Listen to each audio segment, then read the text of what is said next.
Hello, welcome to Tuesday Live. I am Omini Oden. The youths are said to be the bedrock of the society whose energy should be utilized positively to advance development and growth. A greater concern is given to this segment of the society as the NPA Social Investment Program is yielding desired results. In furtherance of this, the federal government mapped out projects to employ 1,000 persons, each from the 774 local government areas in the country. On the heels of this is the Nigerian Youth Investment Fund, NYIF, approved by the Federal Executive Council on the 22nd of last month to stimulate enterprise and business among youth population. The 75 billion naira investment fund is dedicated to investing in the innovative ideas, skills, talents, and enterprise of the youths. The program, handled by the Ministry of Youth and Sports Development, is aimed at reaching 500,000 youths between the year 2020 and 2023. It is meant to cater for the investment needs of those between 18 to 25 years. Already, youths and developmentalists are applauding the project that will translate to growth in boosting the nation's gross domestic product and ensuring national security. Tonight, we beam the searchlight on the 75 billion naira investment fund for youth-driven enterprise, the uniqueness, derivable gains, and projections. But first, this report put together by KG Busari Ahmed. According to the Nigerian Employers Consultative Association, NECA, unemployment rate in Nigeria is projected to hit 35% this year, while by the year 2021, it is expected to trend around 44% and 45% in 2022. But with the recent approval of the establishment of a youth-driven 75 billion naira investment fund by the President Muhammadu Buhari-led Federal Executive Council, and all things being equal, the reverse may be the case. For the first time, the country will have a youth bank to the tune of 75 billion naira to create a special window for assessing funds, credit facilities, and financing on the part of our youth that will help to fund their ideas, innovation, and also support their enterprise. The fund, which is to empower qualified candidates with genuine business ideas through well over 100 microcredit banks across the country, is designed to benefit 500 youths from each state of the federation annually. But of great concern is the judicious disbursement. The first thing the government should do is to create a database so that we can actually know who the beneficiaries are, so that you don't start having individuals, citizens, indigents having multiple registration, benefiting from state X, going to state Y, and going to state Z, A, B, C, benefiting. And also we must go back to ensuring that these funds and the structures put in place are actually being managed with the core principles of corporate governance. And that's what? Transparency. There should be full transparency, total disclosure and accountability. And there should be strategic monitoring of program implementation and disbursements of funds. This, the Minister of Youth and Sports Development, Sunday Dare, is quick to dispel, as he assures the 68 million teeming Nigerian youth that the scheme will be devoid of politics.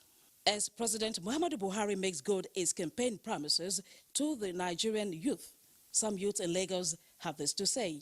We need help from the governments to actually support us in the way that they can, especially providing some very basic things like electricity, things that would just make, working and doing business very easy. There are many out there ready to work, even to drive this Marwa, Korokbe, hire purchase individually and are bringing it at highly exorbitant price.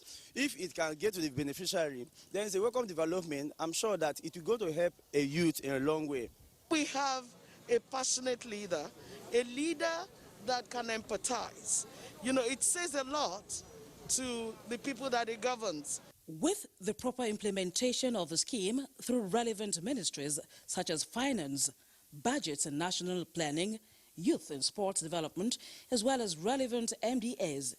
Experts say this might just be the proverbial stitch in time that saves 9, as many social ills synonymous with idle youth, such as drug abuse, kidnapping, banditry, insurgency, cybercrime, and a host of others may be brought to the barriers to minimum, while the economy will be the better for it, as no economy thrives in insecurity. In Lagos, KG Busari Ahmed. Federal government's intervention on youth investment. The report by KG Busari Ahmed sets the tone for the takeoff of the program tonight. And it's Tuesday Live. At some point, our phone lines will be open. If you are true to you, please turn down the volume of your television set to avoid the hallback and go straight to your point and raise your concerns or your questions. Also, you can be part of the discussion tonight through our Twitter handle at Tuesday Live NTA. We have a full house tonight. I have from my far right the Honourable Minister of Youth and Sports Development, Sunday Dare. Good to have you on the program. Thank you very much for having me tonight. Ismail Ahmed, Senior Special Assistant to the President on Social Investment and a member, National Caretaker Committee of the APC. Welcome to the program. Thank you for having me. Honorable Carol Simon Elisha, Member, House of Representatives, representing Kautungo, Shongom, Federal Constituency of Gombe State. Good to have you on the program.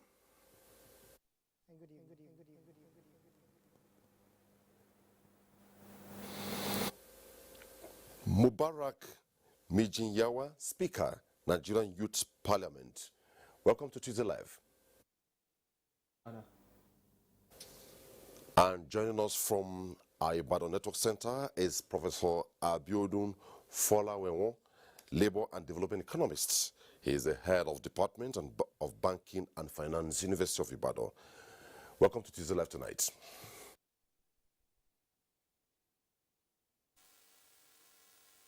A novel program. This is the program first time. Before now we hear poverty reduction, poverty eradication, but this time we are hearing innovative ideas, skills, talent, enterprise. As much as this is already engaged in the public domain, what informed this initiative by the federal government? Well, I think it starts clearly from the manifesto of the APC.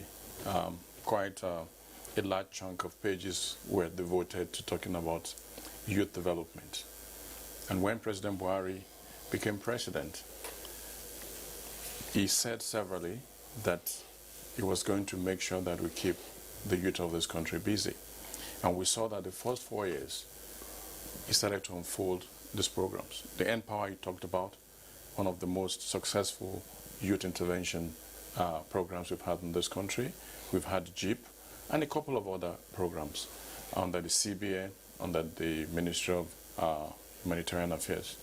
But this is a government that has continuously engaged the youth and the thought process to see how we can support our youth. And when I became minister, I plugged into that thought process from a very global perspective. What are other countries that have similar huge populations of youth, that have a huge unemployment number, what have they done to turn things around? So it's a broad spectrum, and end-to-end. You can provide empowerment for them. You can provide funds to invest in them. But then you look at this country, the talents and potentials of our youth, are we harnessing them? So we change our orientation from our youth are not a problem. They are a resource to be harnessed. We've seen reports saying, for this country, oil will no longer be our greatest resource. It's going to be the youth. We see a president who has been committed, saying, keep the youth busy, find a way to keep the youth busy. So we decided, beyond what is going on, we need to come up with another program that will shift, that will give us a paradigm shift from just mere empowering our youth to investing in them. We saw the president of AFDB in October last year said, we need to move from empowerment to investing directly in our youth. And the AFDB set up a donor fund to invest in the youth in Africa. We've seen AU do the same. About 7 other African countries have done the same. So we looked at the bouquet of programs we have, and we realized that most of our youth have brilliant ideas, but cannot access the credit facility they need. And we developed this. The president gave us a listening here. We went to him, we laid the case before him, and he said, well, you can come to council with a proposal that you have. And that's what led to the establishment of the Nigerian Youth Investment Fund. Beautiful. Now, as much as we know that the boundaries have been clearly spelled out in the documents about this initiative, daughters spanning 3 years, 250 million per year for the next 3 years. 5 billion. The question will always arise, before going to that component, who qualifies to be part of this initiative? Who is that youth? Before we start getting youths beyond the limits. Yeah, well, that's getting into the area of eligibility. And first, I keep saying, the first thing is you must be within that bracket, that band of 18 to 35. You will see that in a deliberate way, we have moved from 15 to 29, which is in the National Youth Policy, because you look at the size of our population, the youth population. You look at so many of them are out there, graduates for 5-10 years without anything. We needed to capture all of them at this point. So it's going to be, first, you must fit within the age band. That's critical.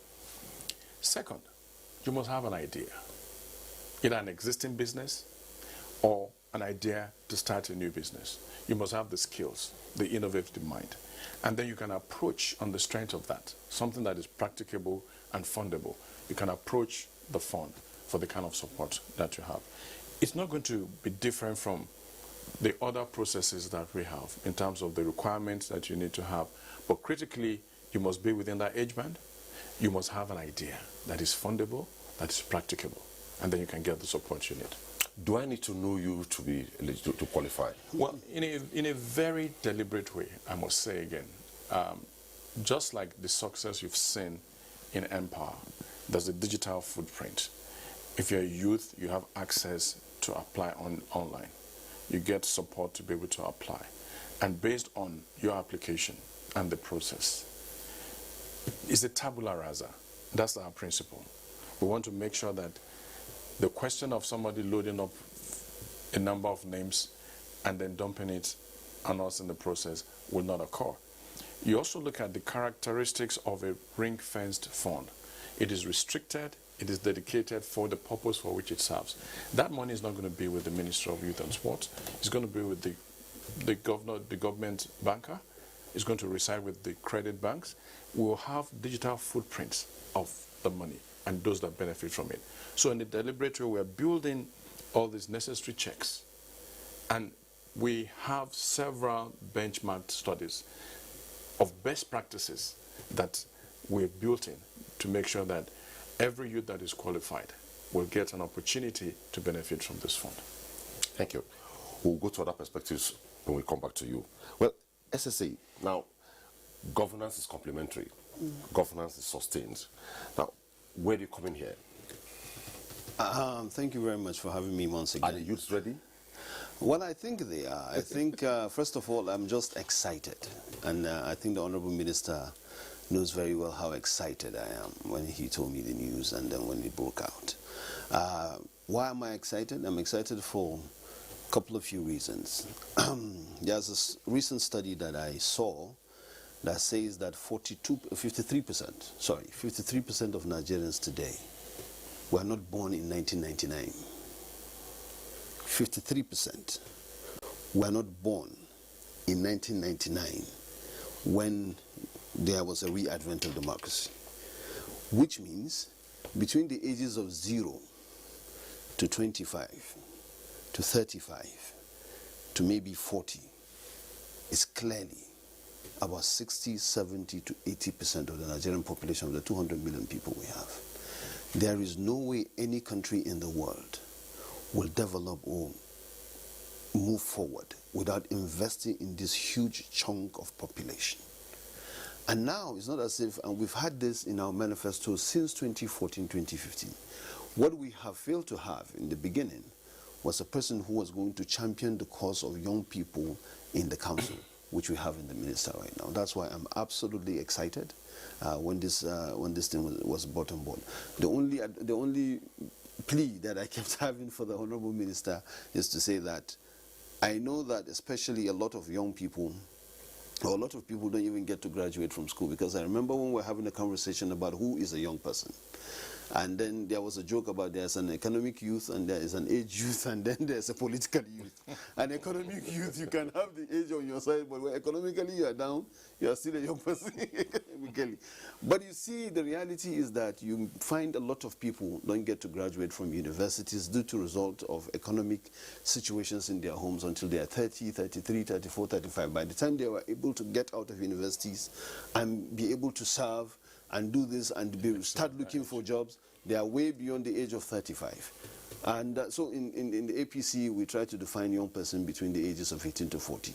The Honorable Minister told me, no way, this is the definition that the Council has approved of 18 to 35. Well, this is meant for Nigerians, not APC, yes, right? No, that's what I'm saying now. That's what I'm saying. Nigerians is 18 to 35, that's it. But I'm begging, if it can be my 18 to 40, I'm still working on that. It's a plea I'm having for the Honorable Minister. Okay, let's proceed. We'll go to Honorable Caro. Honorable Caro, I believe listening to the Honorable Minister and also when this came up, you would have felt maybe it's a dream come true, because listening to you on the floor or the Green Chamber, you are always very, very passionate about youth issues, youth development, not minding even where you represent. So how do you feel about the entire thing? Once again, thank you very much for inviting me to the show. And sincerely, I feel elated that this is coming at a time like this. But before I respond to your question, I think we need to know why I'm passionate about issues surrounding young people. And I like what the SSA mentioned. He began to pick on statistics to talk about that, and that's the direction at which I actually want to go. Going by the age definition of a youth, I'm no longer within the age bracket. I am above 40, and so I no longer fall within the age bracket of a youth within the context of the United Nations and even that of Nigeria. But it is worrisome when you begin to see alarming statistics that indicates that if something is actually not done today, just like you said, about 53% of Nigerians were not born by 1999. If you look at the population of Nigeria, about 80% of Nigeria's population is below the age of 55. And that's below 55 is the most active age a person can have in his life. And if 80%, almost the entire population of a country is below that age bracket, it means that there's so much potential within that population margin. However, if it is not adequately managed, then it gives room for all sorts of social issues, social vices, and insecurity, name them. Whatever it is, it falls within that, because that population has not been adequately managed, and then it causes for a lot of vices to take place within the society. And coming down to the age, we have about 70 million Nigerian youths within the ages of 18 to 35. And 55% of these population are either unemployed or underemployed. That is an alarming figure. That's about 36 million of that population. So it is a cause for concern that I really have to speak about these issues on the floor of the House. And I'm excited that this administration is listening and taking the direction of taking youth issues into consideration. However, I still would want to stretch a little further. I'm excited that about 75 billion is anticipated to be expended within the span of 3 years. However, if you look at 75 billion, it looks quite big. But I would like to stretch further that the Ministry of Youth needs to consider some steps ahead. First, we need legislation to back all these programs that are coming into bear, so that we will not, young people after this administration will not be liable or subject to the discretion of a chief or commander-in-chief or to the government of the day. We need to have a legislation that supports these programs for continuity. And that takes us to a need for a coordinating body that will support the existence of these programs and to reduce double the indices of having people replicated in different programs of the government. And I appreciate that this program is also, it has a targeted impact approach such that it is within the age group of 18 to 35. But we also need to take some steps further to understand there are out-of-school youths and there are those in school, and there are those who completely have not even attended school. If you look at the population from the primary and the secondary school, it's also alarming. So I feel there's a lot more on the table of the Honorable Minister to consider. But I would like to join hands with him to actually look at what is actually budgeted for the Ministry of Youth. Out of about 130 billion that is being budgeted to the Ministry for Youth, up to 90% of it goes to one segment of the youth population, and that's the National Youth Service Corps, the NYSC.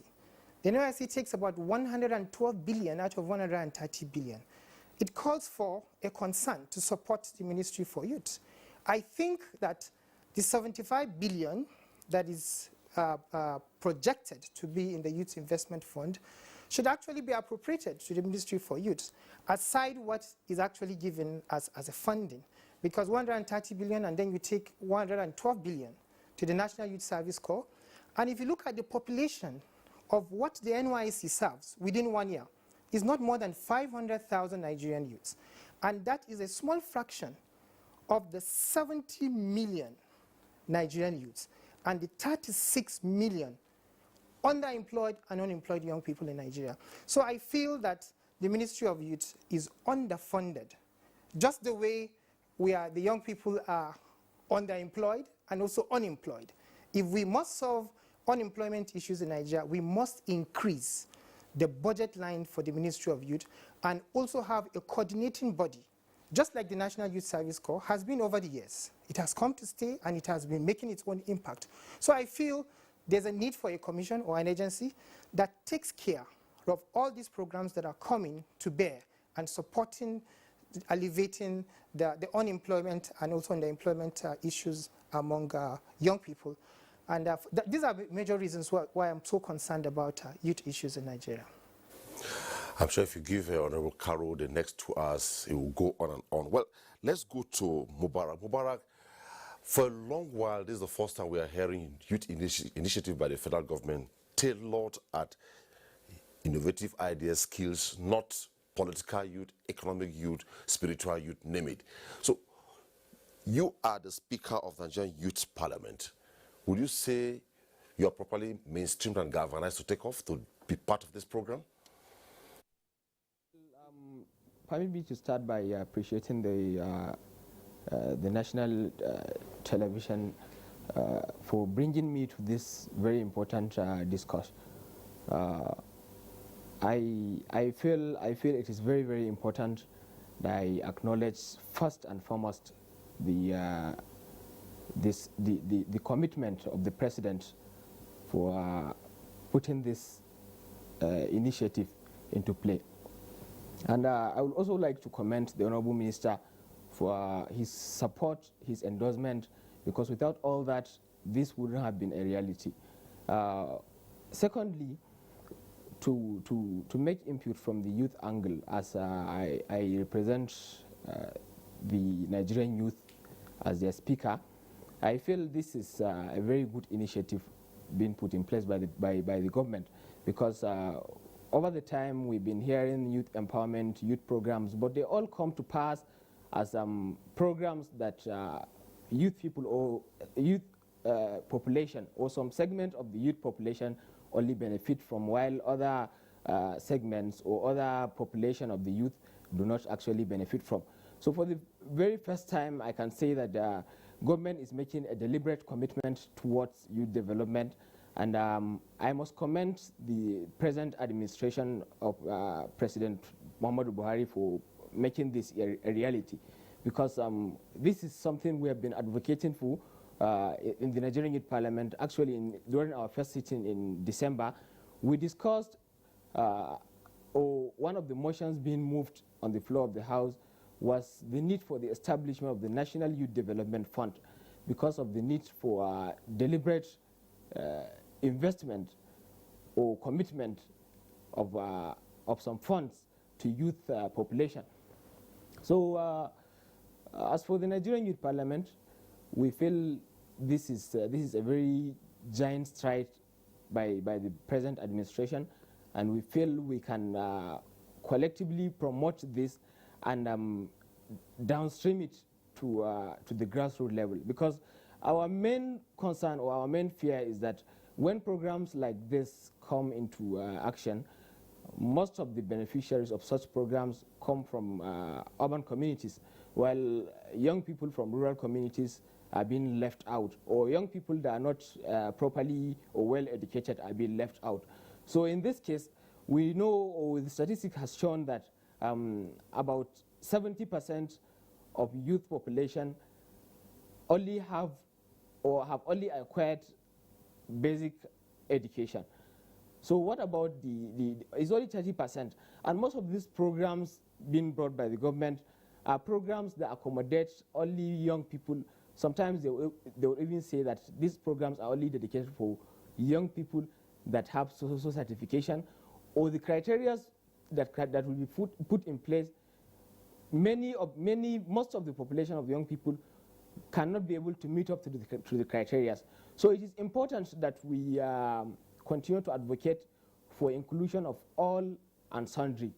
It is very, very key for us to think about young people in our villages, young people in rural communities that do not have access to a digital world, or young people in rural communities that have access but they are not well educated. They only use social media platforms to chat and make political agitations. So it is important that we consider proper orientation on this first of its kind initiative. We commend the President once again on behalf of the many Nigerian youth. We celebrate this initiative, and we look forward to having a robust team that will promote or that will engage young people very strongly in this initiative, so that all and sundry can benefit. And we look forward to having a fruitful result out of young people, because for many times government has been making commitments on young people, especially when it comes to issues around giving out loans and other things like that. So it's important for young people to also take note of taking this initiative as a very wonderful opportunity for us to develop ourselves and to add value to the economy of Nigeria. So I can give a commitment, or I can say on behalf of the young people, that we will utilize this golden opportunity, and we will never ever let the President and his team down on this. We really appreciate him, and we look forward to having a young person to take the lead of this establishment, and we look forward to having young people on every strategic team for this initiative, because of the saying that says everything for the youth without the youth is not for the youth. So we believe strongly that with the Honourable Minister in the ministry, We'll come back to you more, but let's go to Ibadan now, where Professor Abiodun is joining us from our network center. Prof, the opening report hinged on proper implementation, and going by the minister's opening thoughts, proper implementation, how best can we drive this? Once again, let me say thank you for having me tonight. And I want to say a big congratulations to the Honorable Minister for coming up with this type of initiative, and for having the buy-in of the President. I think it is a laudable program, and it is a welcome one. But having said that, let me speak directly to the issue you have just raised, which is the implementation aspect. It is on record that in Nigeria, we've had had several different government programs, okay? But when it comes to implementation, that is where we usually have a problem. Now, from what the Honorable Minister has said, and from what we have read about the implementation of the program, is going to be jointly anchored by the Central Bank of Nigeria, the Federal Minister of Finance, National Planning and Budget and National Planning, then in collaboration with micro credit organizations. As at the last count, I think we have about 125 duly registered microcredit organizations. Now, how do we manage the implementation in such a way that it's going to be seamless? And I want to toe the same line with what the Honorable said, that even though, yes, we have seen the way the other programs that have been implemented so far have been done. Yes, you register online and the rest, but anything that is manned by human beings is subject to what call it, manipulation. And this we just have to guide against. So what we implore the minister is to work hand in hand closely with the Central Bank and the Minister of Finance, together with those institutions that are going to be doing the disbursement, that is the microcredit banks. Now, having said that, apart from implementation, there is another problem that I'm seeing here, and that has to do with the sufficiency of the fund. If you look at it, once you hear the figure 75 billion, it sounds huge. But if you look at the program is targeting 500,000 youths. And the way the program is designed, we have at the lower end, you are going to have about 250,000 given to an awardee. And at the upper end, you have about 50 million. Now, if you take the lower end, and you are talking of 500,000 youth, if you divide that, if you go by that, and then you are talking of 75 billion, we are only going to cover about 300,000 youths. And if you go to the upper end, which I think that will not be, that will be extreme in any case, 50 million, that you are just going to cover about 1,500 youths. Now, if we want to go on a equal pro rata basis, you have 500,000 being targeted. 75 billion divided by 500,000, we are going to have about 150,000 naira to each beneficiary. At the current exchange rate, that is going to give you just $320. It is not going to boost any entrepreneurship at all. Now, even if you take the lower end of 250,000 and you convert it to dollars at the current rate of about 460 or 68, you are just going to have about $540. How much entrepreneurship can that finance? So I will appeal to the minister to still go back to the presidency. Now, if we say, let us take the lower end of 250,000, and we actually want to cover the 500,000 youth, we will need about 125 billion over the 3 years. We need about 125 billion over the 3 years. If you take away 75 billion from 125 billion, we are still short of almost 50 billion. So it's a good way to start, but it is not sufficient. It is not sufficient. And if we go further, we are targeting 500,000 youth. And we have, within the age range of 18 to 35, you have about 68, close to 70 million youth. The 500,000 being targeted is less than 1% of that population. It's just about 0.7%. It's about 0.7% of the population. So while it is a very good project, I think we should scale it up. That is what I will just appeal to the Honorable Minister.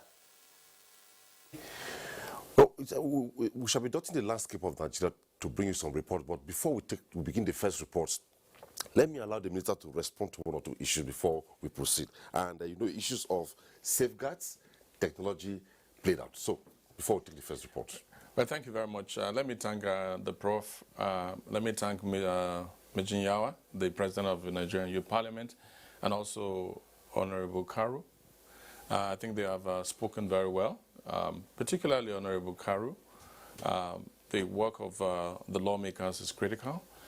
Within the plan we have is part of the work we have to do is work on legislation that will back this up so that successive governments over time will be able to continue with this. We have pegged it at 3 years because we looked at the tenure of Mr. President. We also look at 3 years as a safe period for a pilot exercise to see how it eventually pans out. So we're looking at legislation. That's important. And I like to just also say that the Prof has mined a lot of data. Quite analytical. Yes, and we've also looked at it. But also, when you look at 250,000 to 50 million, just like you said, the extreme end is 50 million. Not all of them were approached. But we're clear to say there will be individual applications and there will be group applications. Some of them will come in groups of 5, of 10, and the numbers starts to climb up.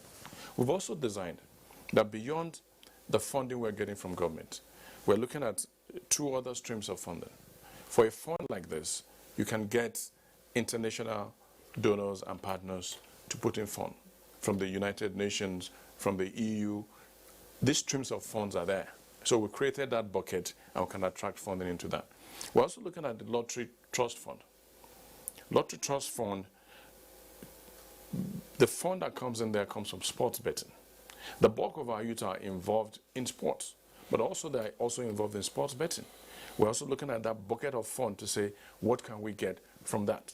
So beyond the 75 billion, we're also looking at the corporate and the private sector. But then the 75 billion, as it is government's seed money and commitment to the Nigerian youth to get this started. And as we get started, we explore other streams of funding that will come in. And that is clearly stated. Now, we've also worked with defining the profile of our youth. Because very often our youth profiled as those that have diplomas and are degree holders. But then down the line, we have those that are just not diploma holders, not degree holders. But then they're still youth. The vulcanizer on the street is a youth. The auto mechanic is a youth. The guy that does the POP of our homes is a youth. They have skills. The emphasis is on skills and ideas. And once you have skills and ideas, you can step forward. You'll get funded. And we're paying close attention to that. We're going to cascade that to them. In fact, we're going to have search parties that will visit cities, villages, and rural areas to see the youth that have skills and say, look, you know this fund exists. Have you done the required apprenticeship and training? And then work with them. There will be packages for them. A vulcanizer might just need to buy a generator to be able to set up his own vulcanizing business. If he succeeds in that, he will employ 1 or 2 people. He will also train over time. We want to start, but from the bottom up. Okay, so let me just hold you there. Let's go around some locations in Nigeria to see how far and how well. And our first port of call will be Sokoto. Engage in various small and medium-scale enterprises. It is also blessed with gifted and talented young people like Salim Ahmad, whose ambition is to become a world-class car designer. However, these ambitious youths require financial support to boost their enterprises and talents for the overall development of Nigeria. Therefore, the establishment of Youth Investment Fund by the Muhammad Buhari-led administration has come at the right time. If you look at me now, you can see what I'm doing. When the money comes, what I will do is for me to do. If I don't have a filing machine or cutting machine, I can able to assist and buy it. So the money will assist me to buy it and employ some workers for them to assist me for the work. We are among those that teach the youth how to become self-reliant. We have been having those kind of funds issues that came out some years back. We are not among the beneficiaries, but this time we are expected by God's grace we are going to be among the beneficiaries. So you cannot employ apprentices without having enough machines. Like this shop, I have almost 10 apprentices, so I need more machines. This initiative will complement Sokoto State government's drive towards making youths useful members of the society. We expect those that have gained experience from these different vocational trainings to come up with their business ideas and finance their businesses so that they become the employers of labor themselves and thereby employing other teeming youth in the state into their businesses. Many a times, programs of this nature come with complexities which had often led to their failure. What then are stakeholders in youth matters doing to ensure that Sokoto youths actively participate and benefit from the program? In all our local government, we are there orienting our youth to group themselves in accordance with their knowledge and skills. In view of the current situation in Sokoto State, it is expected that effective and proper implementation of the funds will help develop the economy of the state and the nation at large. Our next stop is Calabar. The establishment of the Nigerian Youth Investment Fund to the tune of 75 billion naira for 3 years serves as a youth bank to cater for youths between the ages of 18 and 35 years. The fund is meant to create credit facility for innovative ideas, skills and talents of Nigerian youths, as well as provide a special window for accessing funds. This fund was set aside for small, medium and micro enterprises. Ideas will be submitted and the best ideas will be selected across the Federation to have access to this fund. I think it is a wonderful development. We want to commend the President and his team and the Minister for Youth for this very wonderful initiative. This is one measure I must commend this government for. This initiative will help open up the Nigerian economy. It will also boost the entrepreneurial skills of young people.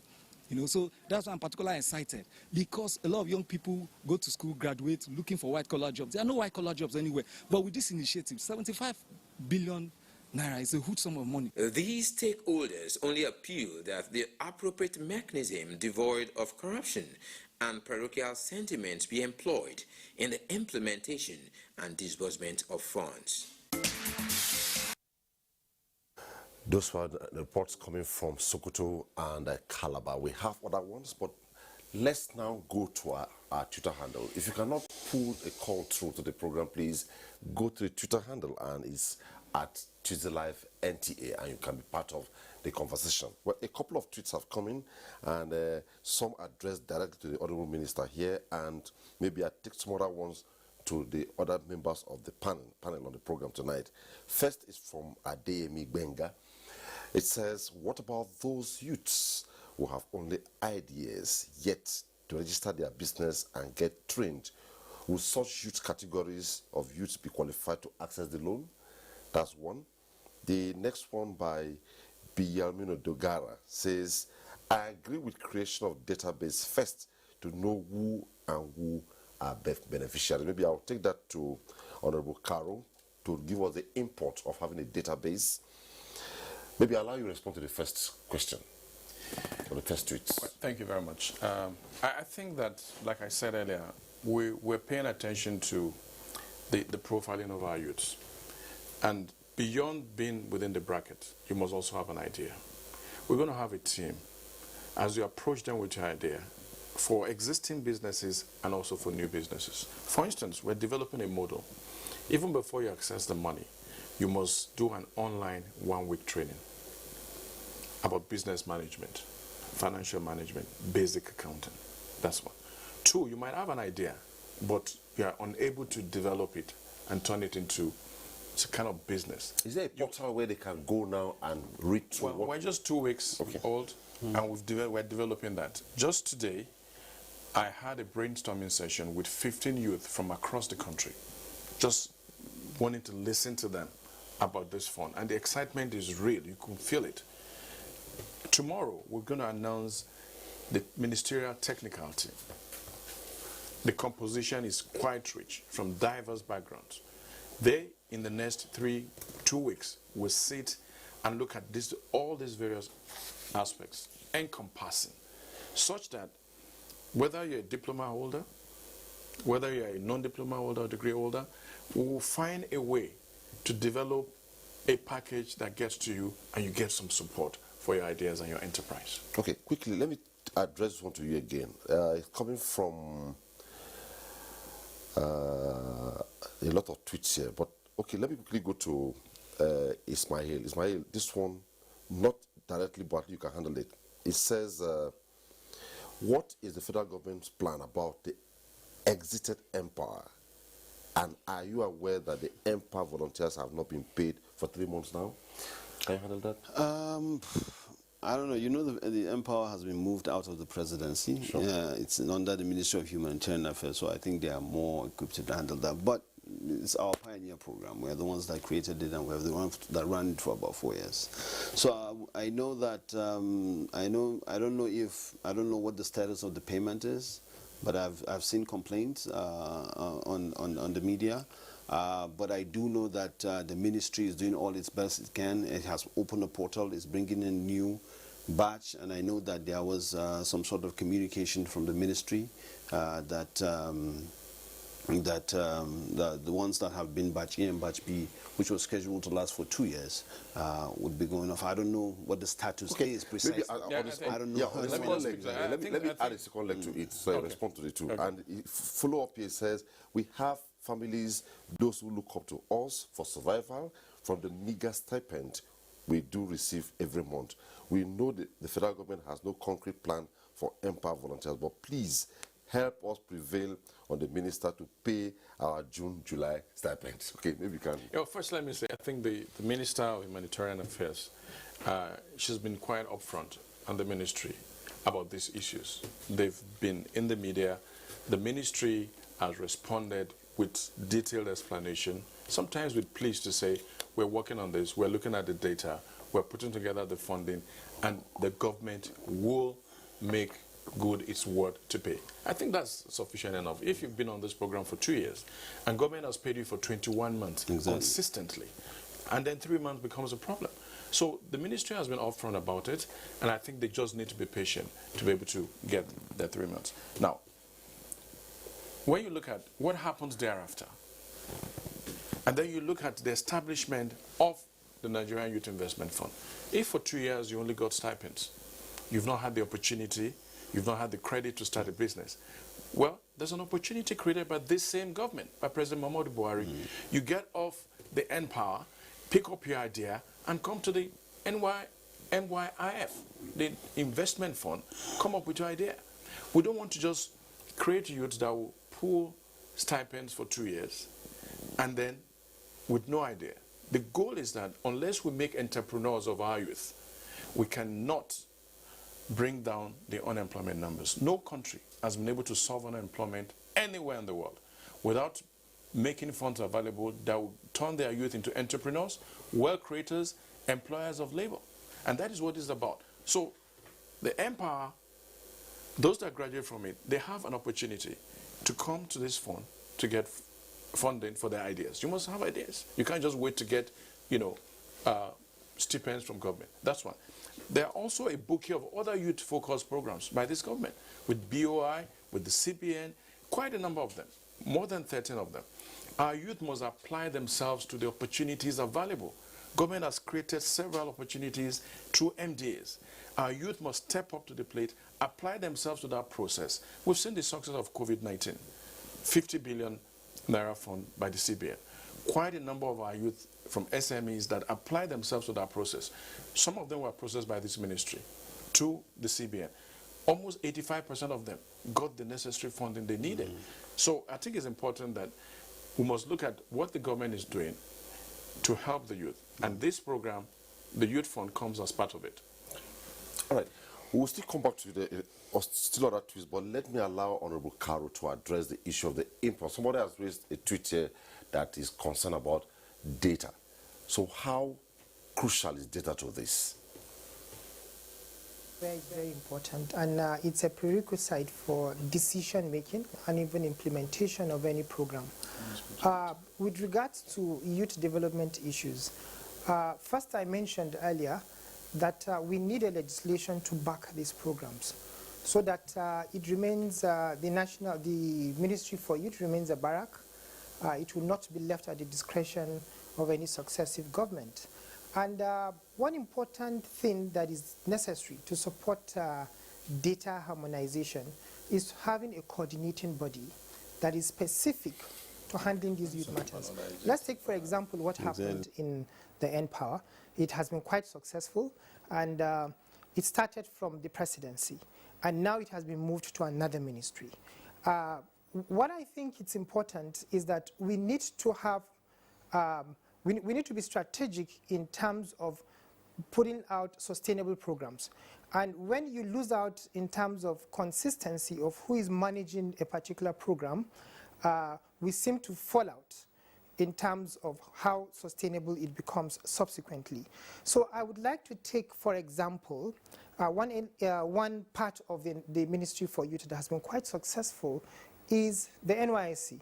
It has only been getting better in terms of managing core members and managing core members' issues.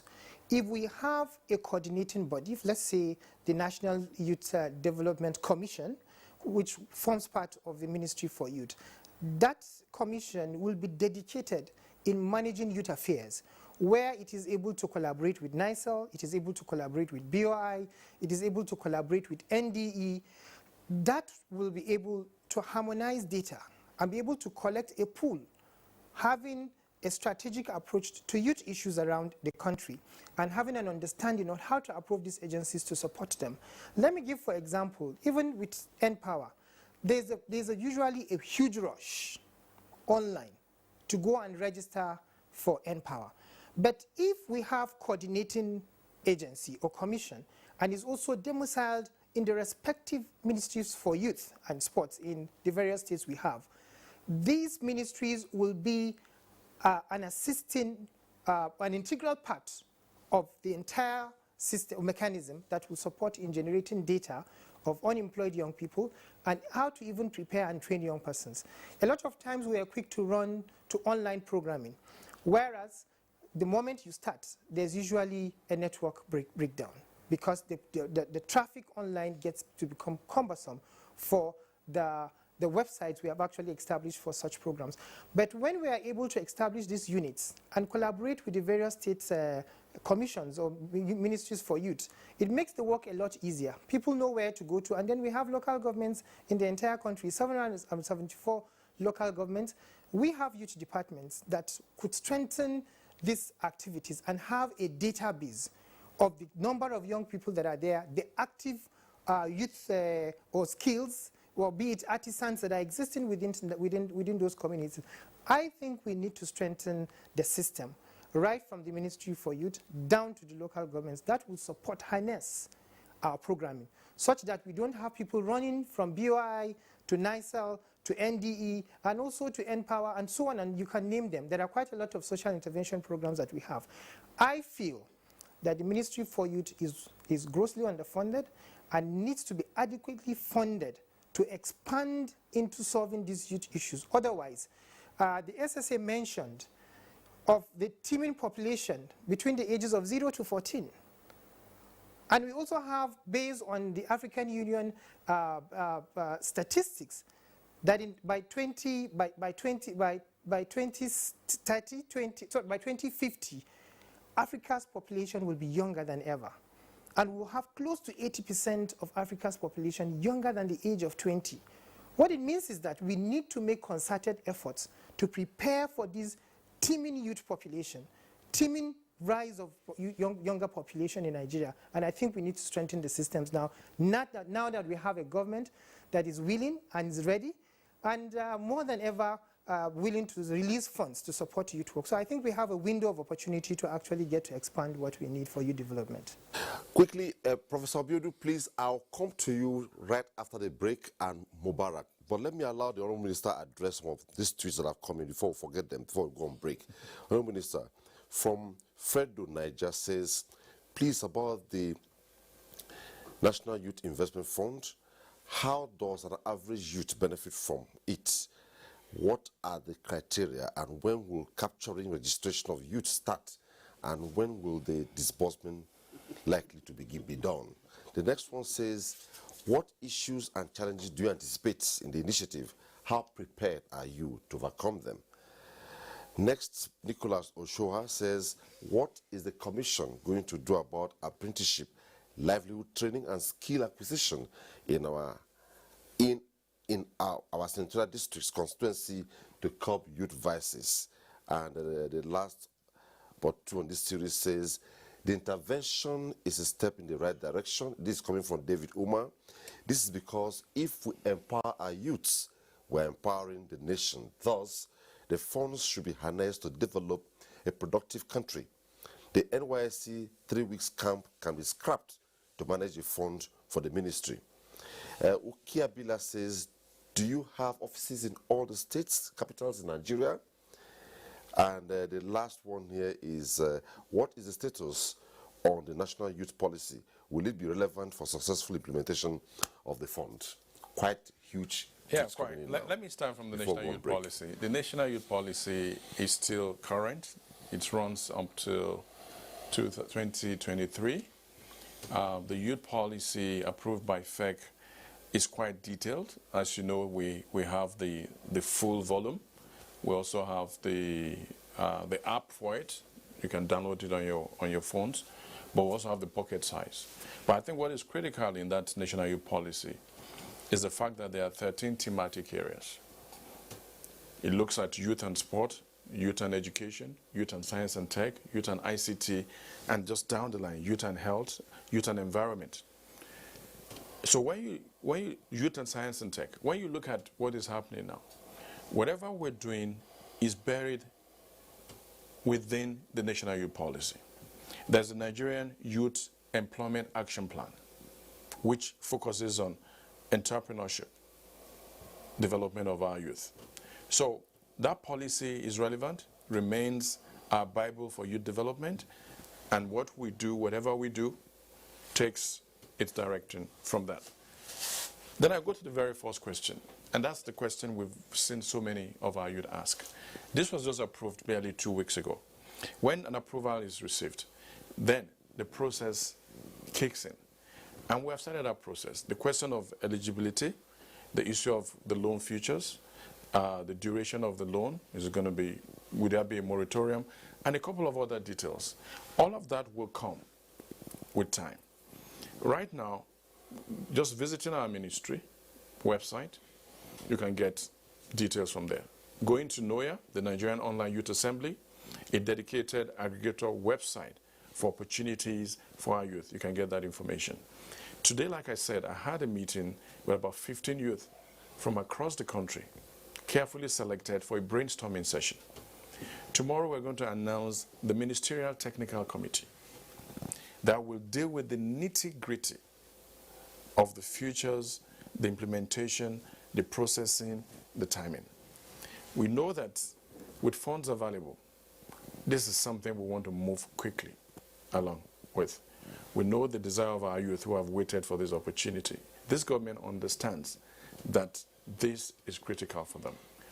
We also have a ministerial steering committee that involves myself, the Minister of Youth and Sport, the Minister of Finance, Budget and National Planning, the Minister of Women Affairs, the Central Bank Governor, and the Minister of Industries, Trade and Investment. That steering committee will be providing the necessary traction and direction for it. The central goal is that we want to accelerate the access to funds to our youth to make them entrepreneurs. But also, we want to cut down that cumbersome process, reduce it from a 41-35 process to a 10-step process that can get the funds to them in quick time. So I would just want to urge that next 3 to 4 weeks, they must give government and ministry to put together the final details and then announce the date that applications will start and then determine the processing time. We hope that once you apply, within 2 weeks, we can complete the processing and get you to the point you want to be. There's a front end, there's a back end. We're taking care of the back end. The back end, while it's tidied up, the front end becomes friendly to those that will access the loan. Beautiful. When we return after the break, we begin from Ibadan, where Professor Abiodun has been waiting for long. After then, we'll take on Mubarak and come back to the minister, because the Twitter handle is really bursting with a lot of issues and concerns raised by Nigerian youths. We'll take a break and be right back. NTA Tuesday Live, a network issue-oriented innovation talk show. Thanks for staying tuned, and tonight we are taking a look at the federal government's intervention on youth investment in Nigeria, with particular reference to the National Youth Investment Fund. But before we go to Ibadan, we'll quickly take 2 reports, one from Oka, Anambra State. Findings show that as Nigeria's population continues to grow, so does youth unemployment rate, who constitute a good percentage of the nation's population. Against this background, various administrations have over the years introduced different programs to address youth unemployment, which has been an issue of public concern. To help solve this challenge, the federal government recently approved the sum of 75 billion naira for the establishment of the Nigerian Youth Investment Fund, aimed at creating a special window for youths within the age bracket of 18 and 35 to access credit facilities and finance to fund their ideas and innovations. The development of our youth is a course in the right direction.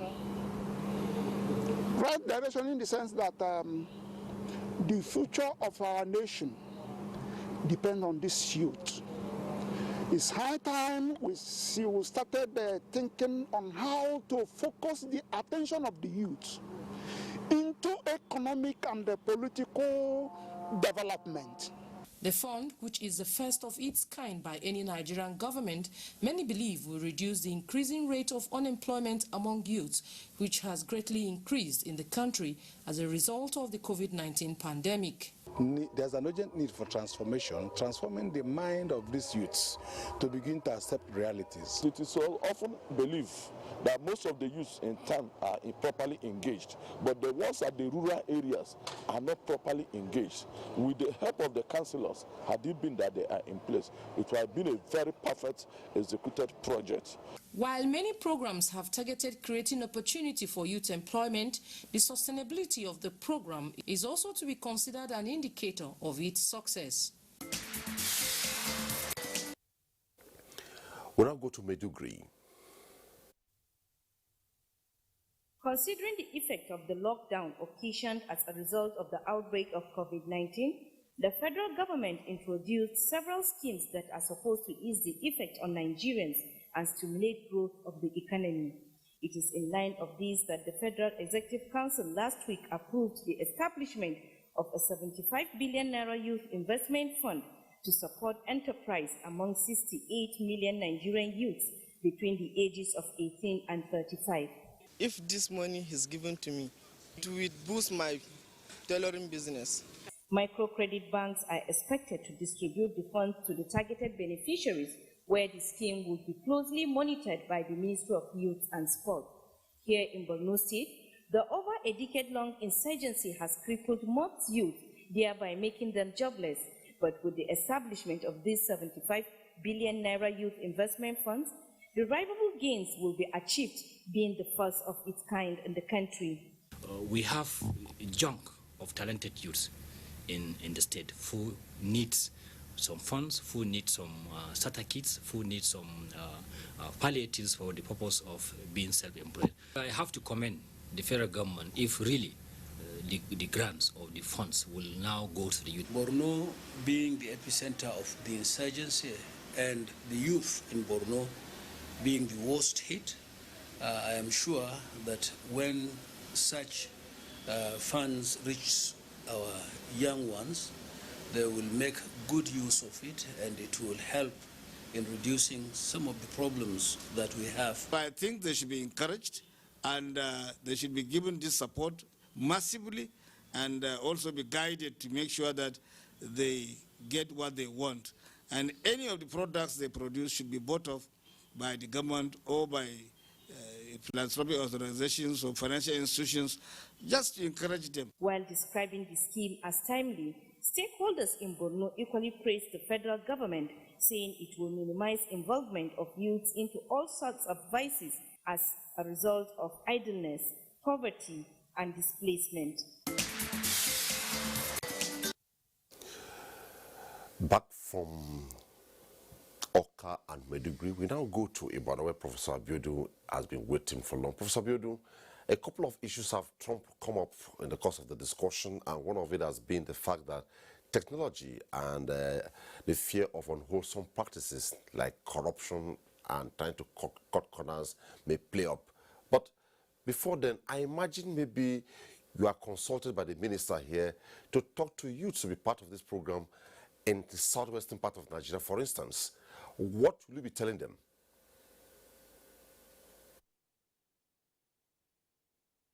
Well, the first thing I'll be telling the youth is to get themselves qualified for the loans. Now, if you look at some of the requirements set out here, one of them says that for anybody to qualify, that person must have a registered business. And I begin to wonder, from all the reports from the various states, you see a shoemaker talking that I'll be happy if I'm part of this, if I'm able to benefit from this investment fund. You see, you see a furniture maker saying that I'll be happy if I'm able to get funding from this investment. It is possible for them to do so, if only they can organize themselves in such a way that they can get themselves registered. And that is one thing. Then two, another requirement is that such individual or such group of people, they must have valid national identity card. And I ask myself, go to any of these roadside carpentry workshop or any of these shoemaking kiosks. Ask them, do you have valid NIM? They will tell you no. So if I were to speak to the youth, I will encourage them to do everything possible to ensure that they meet the basic requirements for them to access this fund. Then, and that actually takes me back to the Honorable Minister. We are talking of database. How do you get this database? When we know that some of these youth that could have been well qualified, they may not be captured in the CAC business registration. And I think that the minister and his steering committee and the technical working group should factor this into their implementation strategy. That the first thing is, how do we ensure that majority of these people, they have access to the fund? So is there anything we can help them to do to make them qualify? I think that should also be part of the process. That should also be part of the process. So if I were to speak to the youth, the first thing is ensure that you have, it is not enough for you to have good business idea. It is not enough for you to have good entrepreneurship skill. You must get yourself qualified. So how do you get yourself qualified? The youth need to be oriented in this way. That will be my take, and that will be my key message that I will take down to them. Thank you. Okay, Prof. Now, a couple of tweets have still come in, and I'll say let the other panelists also listen, because I may call you on to respond to one of the tweets, as most of them are directed at the Honorable Minister with us here tonight. Let me begin with the very last one here. It says, it's coming from Saleh Bala. What are the mechanisms you have put in place to avoid this program being hijacked by the politicians in a systematic way? That's one. The next one from Alex Ime. Please, how does people living with disability be carried along in all this program? I feel that government should create a special program only for people with disabilities, even if it is a monthly stipend of at least 10,000 naira. Nicholas, okay, we have taken this. The next one says, good evening, Honorable Minister and everyone in the House. Please, how are we going to apply? Is it online or with some designated locations? Oshimon Timothy says, I am happy this motion has seen the light of day, and with Mr. Sunday Dare, that is the Honorable Minister, focused and purposeful leadership, I have no doubt that this fund will be utilized judiciously. Thank you, President Muhammadu Buhari. Babaji Gambo says, my question is to Simon Caro. Honorable, you can get this one, is direct to you. What is the actual state of the bill of establishing the National Youth Commission? We'll get to you on that.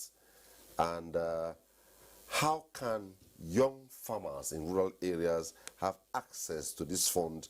Also, IT guys. That's the way the tweet came. Please, when is the application portal going to be released? What is the status on the national kid? Fine. Let me allow you to start. Well, okay. Honorable Simon. Let me start from the first one, and I'm sure the other members, panelists will pitch in. There's been a lot of concern about the transparency, the equal access for our youth. And I think that I keep using the Empower as an example. To a very large extent, we have seen that having the setup we have for Empower, the digital footprint and the rest, and the fact that as a youth, if you apply yourself to the process, you get on that portal, you apply, you get a unique number, you get processed. Now, we're going to work with that as much as possible.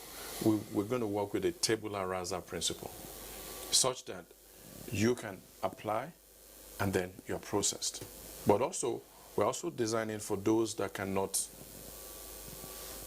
go online to apply. Okay. There will be the opportunity to have the physical forms to apply. In a deliberate way, we're trying to leverage on the microcredit banks under the purview of the CBN, spread across the country. They have offices. We want to create an NYIF desk in each of these microcredit banks, manned by 1 or 2 officers, and you can approach them.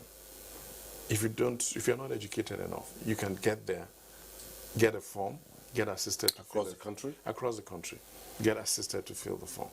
So, to a large extent, we know that transparency will be very critical for the credibility and the success of this program, and we're being very careful about that. When will the portal be ready? The timing for the application. Like I said, it's just 2 weeks down the road. As soon as we complete the back end, we're going to announce, just like Empower, they also announced when this will start. We're going to announce when Nigerian youth can start to apply. Don't forget, we have to get the fund ready. We have to pick the necessary microcredit banks that will work with that. But also, let me address the point of data. There's been so much about data. Yes, it's impossible to plan without data. And we're guided. When we talk about 68 million Nigerian youth, that is data.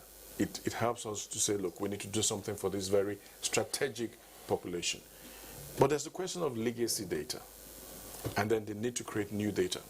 We have a lot of legacy data for Nigerian youth, for SMEs. The assumption is that everybody that is in that MSME, they're youth. No, they're Nigerians. So we have to drill down to look at the legacy data we have with SMEDAN, Empower, BOI, and other agencies, and see how we can take out those that fall within that bracket and keep that as a database. But also for a new program like this, we want to also insist that we want to create a new database. As you come forward, as you apply, we take your data and we build your data. At some point, we'll have to match the legacy data with the new data. We hope this program also will help us to create a new database that will be useful for future planning, because from it we can know, oh, so many X number of youth came forward for the agric loan, for creative arts, for other. Let me talk about Youth Invest in Kenya. The Youth Invest in Kenya is almost like this. After 2 years, they did a survey. And they were able to drill down to say 60% of our youth that benefited from this loan actually came from this particular sector. And they're able to say, okay, so the large squad of our youth have skills in this particular sector. We're going to pay more attention to that.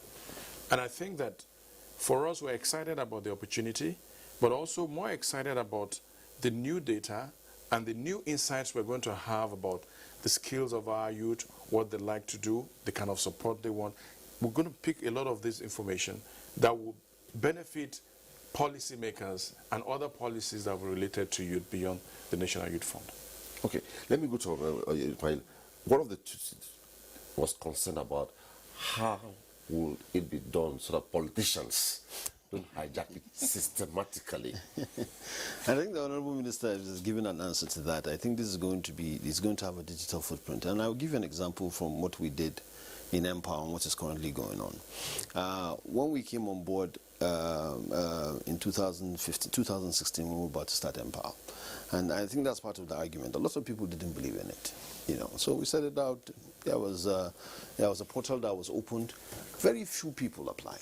You know, my state, for example, my state, Kano, has has the highest population in the country, probably the highest population of young people. Very few people applied, you know, and other people took opportunities and took advantage. Bauchi State, for example, almost 50,000 people applied, and they got the highest number of people in the north in the first batch. Up until the second batch, when they saw people going out and getting it, and they didn't have to know anybody. I didn't know anyone in the first 200,000 that got Empower. And that's exactly what the minister is saying. Now, there's going to be a digital footprint, and you cannot, there are people who are just cynical by nature, no matter what you do, no matter what government does. And people talk about politics and politicians as if they are bad people. You know, they're not, you know, because this government is a political government. You know, this program is a manifesto of a political party that is being realized. So no politician is going to hijack it, but it's going to be done in a way that we, like the Honourable Minister said, it's going to be done in a way, in a transparent manner where people can go out and apply. Once you have the idea, the right skills, the right skill set, the right proposal, and do all the, you check all the boxes, I'm sure you will enjoy this. Okay, I know you people will most times not want to understand. Can you, just for emphasis, is this program, as much as the minister talked about it, meant for a particular class of person, like maybe APC youths only? I'm just asking for emphasis. Absolutely no. Let me tell you, as a political party, our goal is to grow our numbers. Is that right? That is our goal. So the most important thing is that what the minister has done, yes, we are going to claim it. We are going to take credit for it. But the Nigerians are going to be beneficiaries. But forever we will always keep repeating that it was our minister, it was our government that brought the National Youth Investment Fund, and we are proud of it. And but it's absolutely, the beneficiaries are going to be Nigerians. It has absolutely nothing to do with political party affiliation. Okay. Let's go to Honourable Simon Carroll. Honourable Simon Carroll, there's a particular tweet directed at you directly, which says, it's coming from Babaji Gambo. It says, my question to you is, what is the actual state of the bill for establishing National Youth Commission?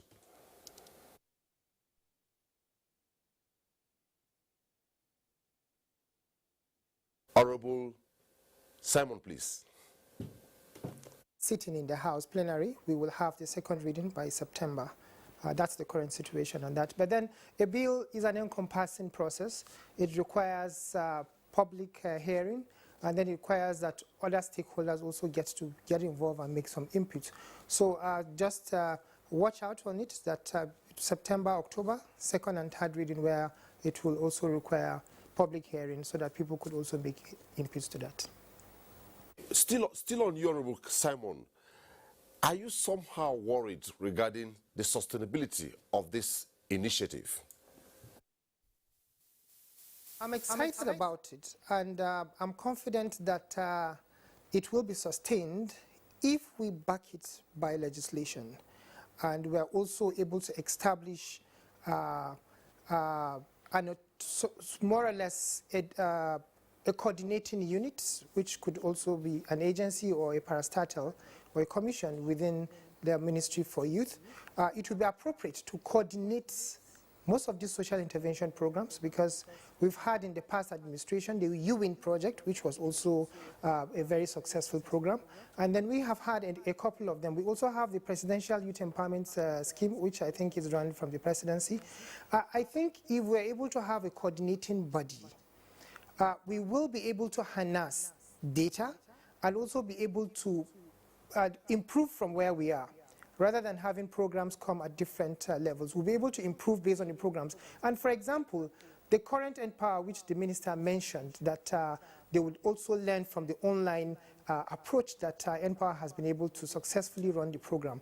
Why we usually have a pool of people running after applications online is that I think people are being starved of this program. So once there's a program, then there's an influx of people going there.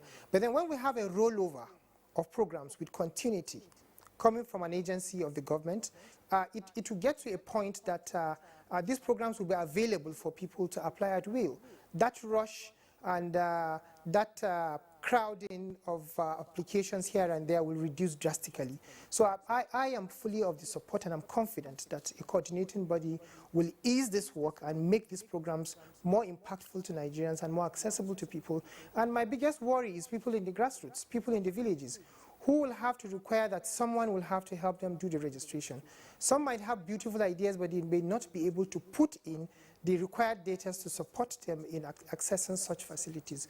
So I am of the opinion that this coordinating body should come in place that will centralize all these programs and be improved over time. Okay, Mubarak, I've kept you quiet for so long. What plans do you have, given what we have sustained over time, the issue of politicians not hijacking the process? What plans do you have to mobilize Nigerian youth to be part of this program? And if nothing else, we should have more number to outnumber what the government is projecting. Any plans? By my brother Ismail, that he mentioned that there's a general assumption that people feel politicians are generally...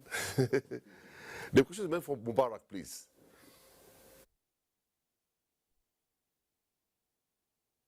Can you hear me? Mubarak, can you hear me? Okay, the question was not for me? Yes. Okay. As you asked earlier, we have a lot of plans, and we have put in place some strategies, and we have a team in play that is working on a strategic plan on how to engage young people, especially young people in rural communities that aren't even aware or that did not celebrate with us this wonderful development. So as for reaching out to grassroots level, members of the Nigerian Youth Parliament are spread across the 36 states and the FCT, and we are taking advocacy down to the grassroots. We are reaching out to communities through radio programs, through jingles, through a lot of online platforms, and we are even engaging traditional rulers, religious leaders to do a lot of sensitization and advocacy on how young people will be aware of the program and then how they can be able to benefit from the program.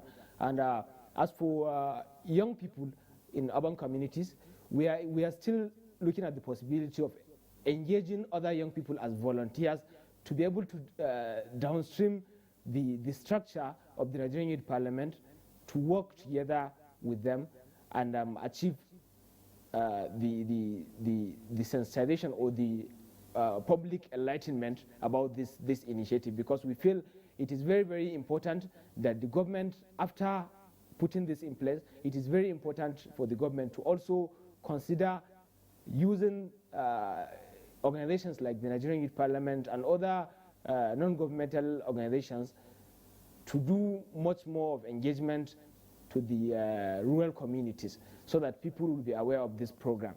So it's very important that we take that into serious consideration.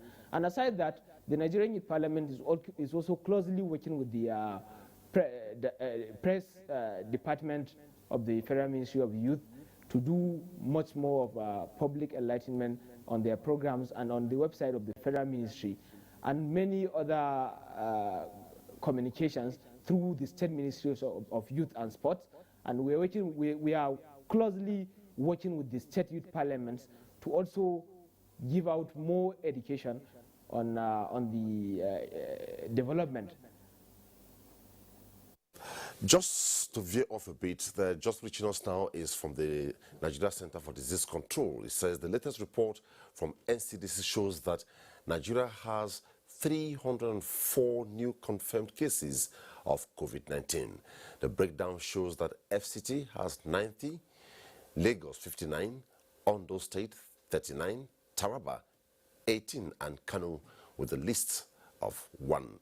The figure brings the total number of confirmed cases to 44,433, with an interesting number of discharged 31,851 patients, while deaths is 910.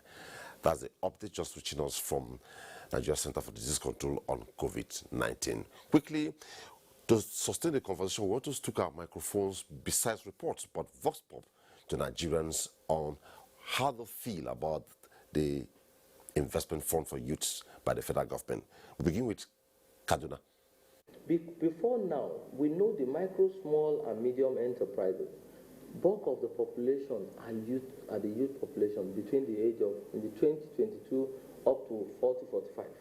So, with this class of people, if they are privileged to access this fund, what happens? More funds are coming into the real economy. And by so doing, productivity will increase. When productivity increases, they will be able to employ more people. And when they employ more people, what happens? I mean, disposable income that goes into the society becomes more. And that's the way the society can revolve and can reactivate back. And that's where you talk about stimulating the real sector of the economy. So I think it's the right thing to do. It's a very welcome development. This is what is expected of every government, to provide means of assisting the youth. You know, in Nigeria we have a lot of youth. Generally, in African countries, there's a lot of youth who are redundant. Most of them, they believe that when they finish university or they graduated from the universities, most of them are waiting for the white-collar job. And no government can be able to absorb all the teeming youth that are graduating year in, year out. So the government has to find a way to facilitate so that they can improve their standard of living. So this is a very good development. It's a welcome development, although it's part of the Mr. President's agenda by saying that when he comes to power, he makes sure that he reduces the level of poverty in the country.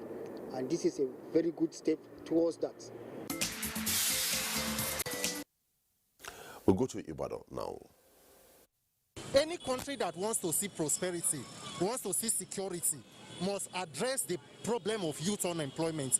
When you have a generation of youths that are wandering around the streets, not engaged profitably, it is a fertile land for terrorism, for kidnapping, and for all other forms of vices. So I think youths should take advantage of the opportunity, and more should be encouraged in any other form that the federal government can see that youths are engaged when they get to the age of employment, and also even those who are graduating from schools have jobs and opportunities like this. So I personally welcome the idea, and I want to encourage people to take advantage of it. Even seeing the effects of the pandemic on our economy. So I will say, well, they should try and make sure it gets to those that actually need it. Those, the indigents, those that are actually struggling, that they have little businesses that they are running, but they don't have funds to actually make it boost. If government can follow it up to the extent that people in charge, if they can control it and let it deliver to the grassroots, the people that they have scheduled that money for. That one can help. Going by what is going on at present now, this pandemic has even affected many people, especially the youth, not doing anything. So they need to get something doing so as to make up with the lost time of things they have to do in the future. Not because of their career and all that thing they have to do. It's a welcome idea. Last but not the least on the series of reports on Vox Pop is Enugu. On these very funds to better the conditions of their living in Nigeria means this COVID-19 and other attendant problems orchestrated by this pandemic.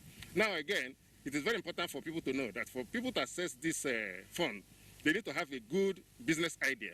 The Youth Investment Fund approved by the President, 75 billion naira, is a welcome development because we have so many teeming youths, of course graduates, over 1 million of them walking around without job. With this development, they're going to acquire the needed skills to actually build the nation. The youths are the future of every nation. We believe that with this fund, our youths are now better positioned to actually become part and parcel of the growth of Nigeria by utilizing their skills to actually empower not only the country, but sustain themselves. I think it's an incredible program. I think the initiative is good, it's laudable, should be commended. Well, back to the studio, Honorable Ismail. Well, yeah, I think one of the things that that caught my attention, part of the contributory funding for the Youth Investment Fund, like the minister talked about, that there's going to be a basket coming from international donors, but there's also Nigerian private sector that are interested, because I know a lot of schemes that are going on about venture capitalists, where people pull up funding and try to support businesses of young people in different sectors. We do it in Kano. I know it's very popular in Lagos. So this is another opportunity. The Youth Investment Fund is another opportunity for private sector people that have been doing this privately now to put the funding here, or to have a conversation with the Ministry of Youth to see how we can pull these resources together and reach out to as many people as possible. Okay, Honorable Minister, before I go to Ibadan and come back to Abuja again, Oga Gaiduro says in a tweet, what is the maximum and minimum loan amount a youth can access in this program? And please look into reviewing the age from 18 to 36 at least. Lastly, this scheme shouldn't be handled by any local government authorities, else politics will set in. Kindly create a team to handle this. Also, Samson Chuku, please, there should be more orientation to youths about the requirements, and CAC should do more for the lame youths. Thank you very much. I think that those questions are quite valid, and I think we intend to put together a sizable team of field officers that will go to the rural areas, the local communities. In this case, beyond people coming online to register, we intend to also we will take this fund to the people in the rural areas who ordinarily cannot go online or are not educated, that have businesses. Talk to them and also provide them the application form. So that process it helps them to also benefit from that. The age bracket remains 18 to 35. Unfortunately, that is almost cast in stone. When you look at it globally, you have more than 7 different age definition or bracket for youth. And it's deliberate, because you look at the program you have, the objective of that program, and then decide on the age bracket you want to capture. In this case, after several considerations, the age of 18 to 35, we have 15 to 29. We have 15 to 40. AU, European Union, United Nations. So we have quite a number. So we're going to stay with this for now. That unfortunately cannot change. The minimum is 250,000 naira. The maximum is 50 million. So it's a range. It's a function of the idea you have, the business plan you have, and then the amount of money you will need. There's going to be a team that will look at that in a very objective way and determine what you need to get started. Remember, it's not meant to give you all the money you need. If, for instance, you need 50 million, if you're an existing business, it means that at least you will have started some business. We look at what can give you a shot in the arm. But also, if you're a new business, you'll be able to get an amount of fund that really gets you properly started to run a proper business. Okay, let's go to Professor Abudu. Professor Abudu, listening to the minister speak, he has assured Nigerians to the fact that this program is meant for Nigerians. It's not a political party planned project. And you don't need to know him or any government official to be part of this program. There's a tendency where most time people are very sinister in approach. You go to a particular enclave, you want to brainwash the youths not to be part of this program. What's your thought in this direction?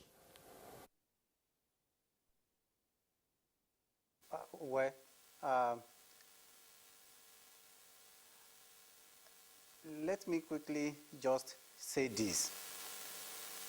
Even though we have been told that, and of course, we have seen that working with the Empower, that once you back it with technology, then you have at least some level of confidence and assurance that the system cannot be faulted. But then, as I said earlier, anything that is human-driven, even the technology there, some people will do the programming.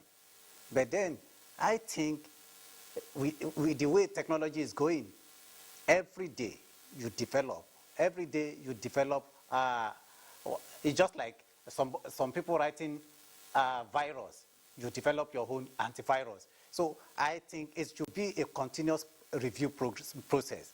So it's going to involve a whole lot of work for the minister and his team, that every now and then you do a check on the system. Once you get some feedback, some complaint, and then you look at the system, if there are, at any point in time, you discover that people are trying to maneuver through this means, then you block it.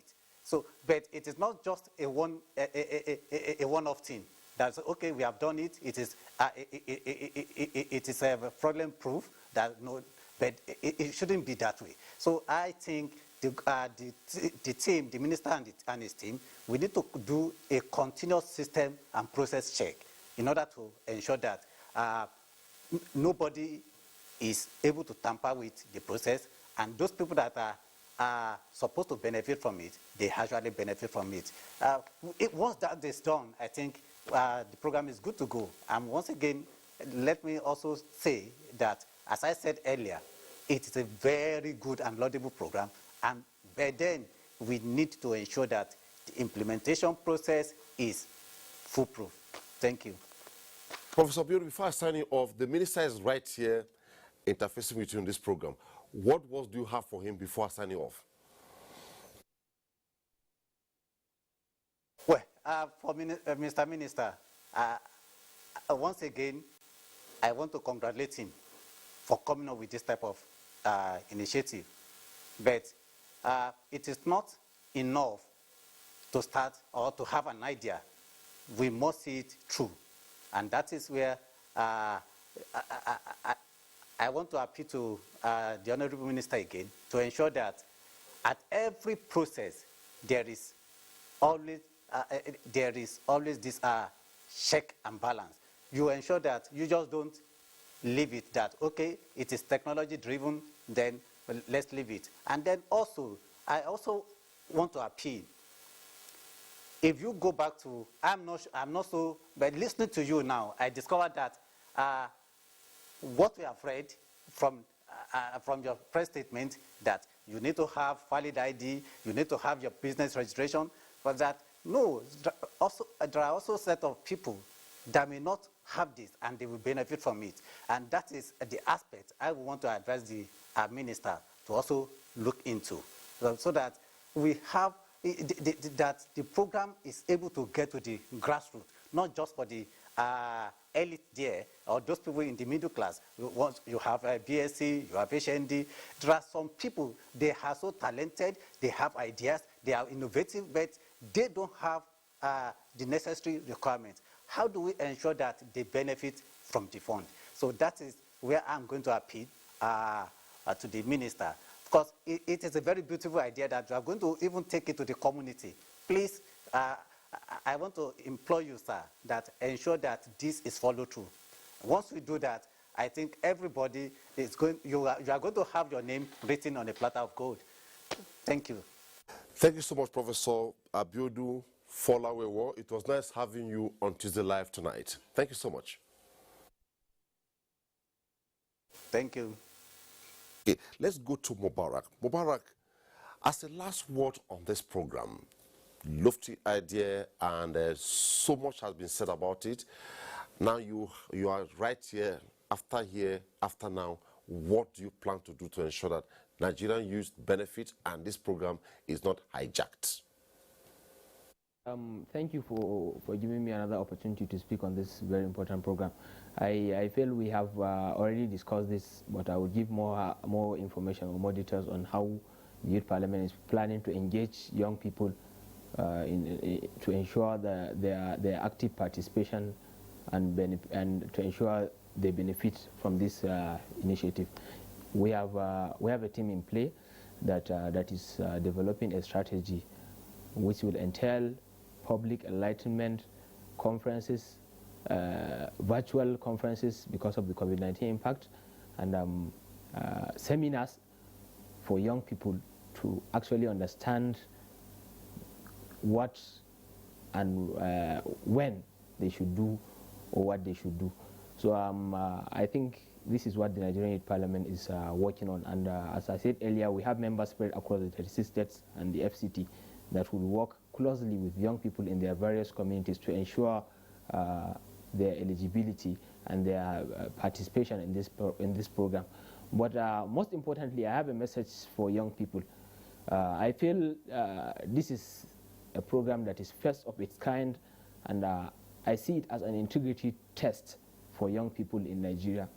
It is an opportunity being given to us by the president, and we should utilize it to the highest level we can, because young people should consider this opportunity as a promoter for their businesses and initiatives, and they should try as much as they can to utilize the funds that will be released to them, and consider the funds as loan, not grants. So this is an integrity test, and we should try as much as we can to deliver on this and not fail, Mr. President, on the mandate being given to us by the Federal Executive Council and him in particular. Thank you very much. Mubarak Mijin Yawa, Speaker, Nigerian Youth Parliament. It was nice having you on Tuesday Live tonight. Thanks for being on the program. Okay, let's go to Honorable Simon. Honorable Simon, you have been very passionate about a commission that will ensure that, or an agency that will ensure that this program outlives this administration. Well, we are coasting home. Your last thoughts for the program, and maybe what other MIE model will you suggest to the minister? Because they have an MIE in place. What other MIE model will you suggest for the minister as we wrap up the program tonight? To congratulate the minister, and also join hands with other Nigerians to congratulate the president for this laudable project on ground. First, I would like to also appeal to the minister that the use of valid identification could also be at the detriment of quite a lot of people at the grassroots. Anybody who is going to run any form of business activity and wants to grow the business, I'm confident that that person will be interested in opening a bank account, of which the bank verification, the biometric verification number, BVN, is a valid prerequisite for opening such bank accounts. I think I would like to plead that the use of BVN should be considered as a means of identification, since banks use it as a security code to support that, where otherwise a number of people would not be able to have those valid form of identification that is acceptable by the government other than the BVN. That's on one appeal. And for me, as a means of M&E, I'm excited that the Ministry for Budget and Planning and also the CBN, probably by extension NISAL, will also work closely with this project at hand. I'm so sure that they'll be able to provide valid information about people who are already or currently indebted to those microfinance banks in forms of loan or facilities they have collected, such so that we don't have duplication of such facilities, and these funds will be used and at the targeted beneficiaries at the grassroots. So I'm confident with the capacity of the ministry and also the CBN to provide those mechanisms that will support in engaging people at the grassroots. But most importantly, I'll be glad to see that more people at the grassroots actually get to be beneficiaries, and then we get to lower the amount of money that is supposed to be given such that it will be able to spread across. There are some businesses in the communities that will require just a facility of 50 or 100,000 naira to get started. Some of them are just sellers who buy little and then take to remote villages to actually sell. So that will boost turnover of money within those local communities. So I think those category of persons should also be considered, such that we'll be able to have more people pull over to the platform to access those resources. And I think on a final note, I've been agitating for more of these funds to actually be given, 75 billion in 3 years, even though there are other parties who could come in to support the funding. I think we will need more, and we are likely to spend 75 billion in the first year because the pool of people who will request that. I have seen that in the 50 billion that NISAL actually gave out during the COVID-19 facilities they gave out. Eventually, they spent over 100 billion. So I'm confident that 75 billion will all be exhausted in the first year. We'll be looking at 200 billion at the end of the day. That's my prayer for this project. And this project has actually come to stay. We can only get better on this program. Thank you. Thank you so much, Honorable Caro Simon Elisha, member representing Kaltungo, Shongom, Federal Constituency, Gombe State. It was nice having you on Tuesday Live tonight.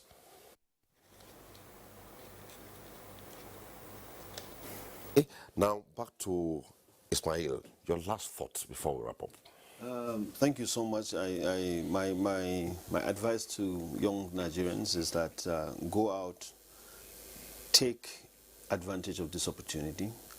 This government has done so many streams of different interventions, none of which has failed. Each one has succeeded in its own right. If you look, he just mentioned about the COVID-19 relief by Ministerial and Bank of the Jeep, which we have run. People have gone to the markets, they have gotten loans.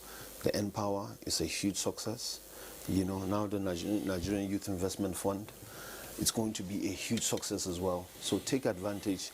Don't lay back, don't wait for, don't criticize politicians and at the same time go to politicians and say that you want your name to be forwarded to the Honorable Minister to get it, and yet you come back and say that the politicians are still hijacking it. And then don't go to your representative or your senator or your local government chairman or your governor, if you know him, and complain, or your state party chairman, whichever party you belong to, and then you say that you want him to forward the name. If he doesn't do that, you complain, and then you come back and you come on social media and say the politicians are hijacking the process. Don't do that. There will be a transparent way this would be done. And I'm very happy, like I said, I want to congratulate the minister. He knows how happy I am, you know, with the whole of this.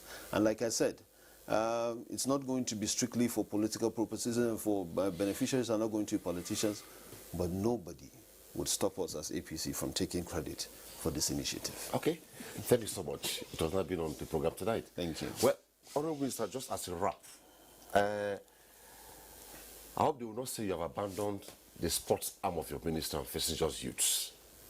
Not at all, because when you look at it, the sports industry also has a value chain. There's a sports value chain, and a lot of our youth can plug into that value chain. When I talk about value chain, you know the products that you need for sports. You have football, you have jerseys, you have football boots, canvases or sneakers, rackets, ping pong balls for table tennis, balls for tennis, and so on. The value chain is massive. The youth just need to come up with ideas within the value chain of sports. So sport is not left out at all. I want to end with an assurance, to assure Nigerian youth that we have a president, President Muhammadu Buhari, who is committed to supporting the youth. What we have seen is a clear demonstration of faith in the potentials of our youth. This country is willing to take a bet, to take the necessary risk, to invest in our youth, to turn them into wealth creators, and also that they can contribute to overall national development. The investment fund, as we have it, we will have incremental information in the next few weeks. We're moving as quickly as possible because there are processes and procedures that we must follow. But like I said earlier on this program, it is important that our youth apply themselves to these opportunities. Unless they apply themselves to the opportunity we have with the fund, they will not benefit. And we will make sure in a deliberate way we reduce the cumbersome nature of the process. We'll make sure that as many of our youth as come forward with good ideas, with the skills that are necessary, are able to access this credit facility. Thank you. I never heard you mention about collaboration with the NTA. Absolutely. You know, when it comes we to... are huge as we speak, right at the rough flanks, people are watching you. Exactly. I think the NTA is doing a wonderful job. You spread across the country, and when it comes to awareness generation, the passing of basic and timely information, I think NTA stands tall amongst all the others, and we thank you for the work you do for this country. Thank you. Thank you so much, Honourable Minister, for being on Tuesday Live tonight. We looked at FG's intervention on youth investment in Nigeria. That's it on the program. Thanks for your tweets, and thanks for all your contributions. On behalf of all of us, bye-bye.